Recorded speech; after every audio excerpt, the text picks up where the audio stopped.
Tata has been amazing in EV space. Tata Nexon EV has been dominating the EV space since 2020 and has almost sold 35,000 units until December last year. But Tata Motors hasn't stopped there. They have already released EV versions of Tata Tigor in 2021 and Tata Tiago in 2022, while they have outlined plans to release EV versions of Tata Harrier and Tata Safari, and have also released EV concepts of Tata Sierra and Tata Curve at 2023 Auto Expo Delhi. But there is one old Tata car that has the biggest scope of revolutionizing the EV market in India, and bringing it back as an EV would make a lot of sense. Yes, I am talking about the Tata Nano as an EV. In this video, we would be talking about how this Tata Nano could look if Tata decides to bring it back to the market, and whether Tata should consider it in the first place. Yes, some of you might be saying that Tata Nano doesn't have a market, especially after the release of Tata Tiago EV. And some of you might be right, but I still believe Tata Nano as an EV would be a great success. Dimensionally, Tata Nano EV would be much smaller than Tiago, almost 600mm shorter and 200mm narrower, while its increased height could allow taller people to be much more comfortable. Also, Nano has quite a large wheelbase relative to its size, which means it could have ample space between the wheels to accommodate a large battery pack. In terms of weight, we can expect a significant increase of weight due to addition of heavy lithium-ion batteries. The weight could go from under 700 kg for the normal variant to almost 1000 kg for the EV variant. Just for context, Tiago and Tigor EVs also gained roughly 250 kg from normal variant to an EV variant. On the other hand, it was 150 kg increase in weight for the Nexon EV. Along with that, Nano would be much lighter than Tiago, which means that Tata could extract a similar range to the Tiago medium range variant but with much smaller battery size. In terms of battery size, we assume that Nano EV would have similar dimensions to its predecessor. Tata Nano EV could have a battery size of around 19 to 20 kWh for higher range variants, while they could offer a medium range variant with 16 to 17 kWh battery at a very affordable price. This could go in line with Tata's strategy of offering two range options for its EVs. They generally do it with every EV model except for Tigor. Who knows if they could bring a medium range variant for that as well. Maybe Tata will release it after watching this video.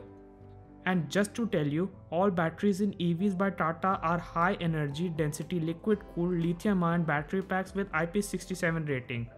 Now let's talk about range, which is probably the most important factor while considering an EV. I believe Nano EV could have a claimed range of 200 to 220 km for the medium range variant, while the long range variant could have a range of 250 to 270 km, as the car will be much lighter and smaller than the Tiago, so it could get a better range with a smaller battery. If you compare this to the other EVs by Tata, these numbers don't seem bad considering the segment that this car would be targeting. And I believe Tata could also offer regenerative braking for longer range variant, which would help in recovering some extra range during braking and downhill descents, as this feature is also available in Tiago EV. Now let's talk about the engine, or should I say the electric motor. I believe Tata will offer a Ziptron permanent magnet synchronous electric motor that is also being offered in Tata Tiago.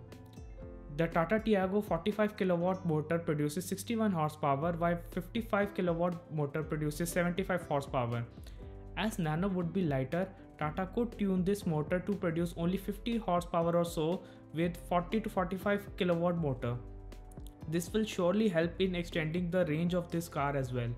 Plus, there isn't much need for power in this car, as it would be 200 to 300 kg lighter than equivalent Tiago. Another difference would be that Nano would definitely be a rear wheel drive just like its predecessor, which means that the inherent understeer of a front wheel drive car won't be present, but obviously this would be replaced by oversteer. Depending on the variant and the battery size, Tata Nano EV would be able to charge 80% in under an hour with a DC fast charger, while it could take less than 3 to 4 hours with a 7.2 kW AC home wallbox charger, just like Tata Tiago EV.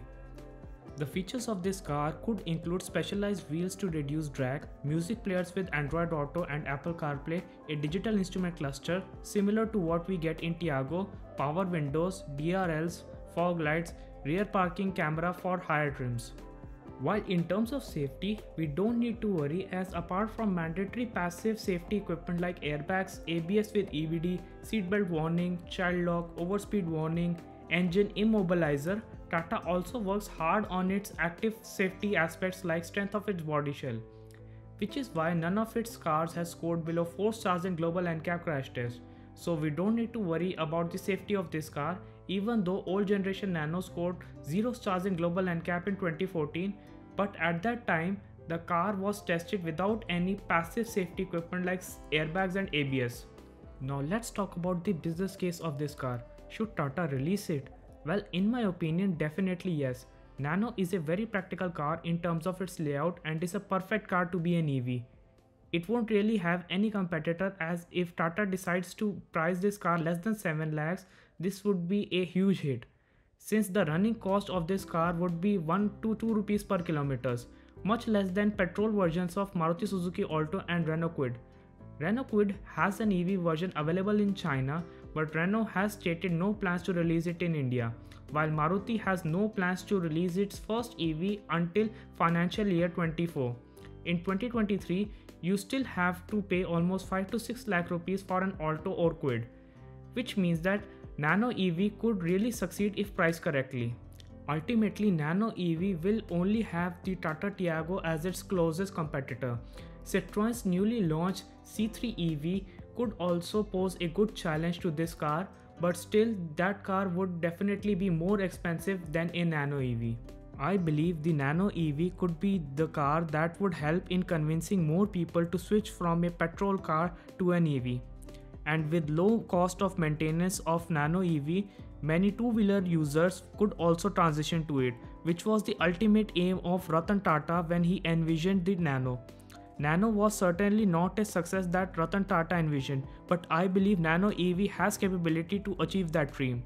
So that was the video, guys. Write down in the comments below whether you would consider Tata Nano EV for buying or not, or whether you are excited for more EVs that Tata is planning to launch in India.